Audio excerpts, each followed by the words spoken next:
Next important rule, number 2, is character of print. Now value, that's 100%. Character of print you'll keep in mind probably about 90% of the time.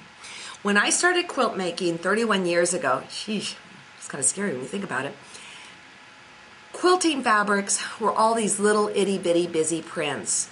And so when people came into the ballpark of playing, they would buy all those different prints. And there's nothing wrong with them, but it's 1,000 times more interesting if you mix them up. So let's take a look at this. All of these fabrics came from my collection.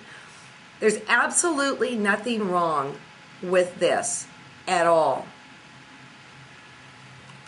But look how much more interesting this is.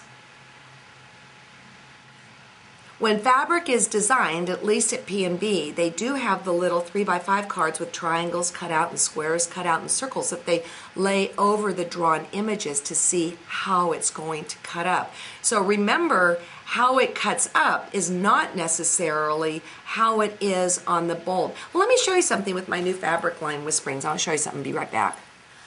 I wasn't quite sure how this was going to cut up. I didn't know if the direction would be so strong that it would cause problems, but the truth of the matter is I did my Christmas tree quilt, the one with JWD Publishing, with a black background and then using all these for the trees. It's adorable. It cut up so cute. I just absolutely love it.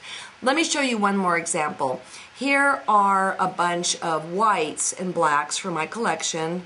And just look at how much more interesting it is when you use different character of prints thrown in there. So the reason this is a 90% rule is, like, let's say you were working with fabrics from the 30s. Well, that's got a certain size and scale of print. You don't want to mess with that. Or, well, Civil War often is very small, but they do have large florals too. But if you wonder why your quilt might be a little boring, that could be perhaps one of the reasons you haven't mixed up character of print.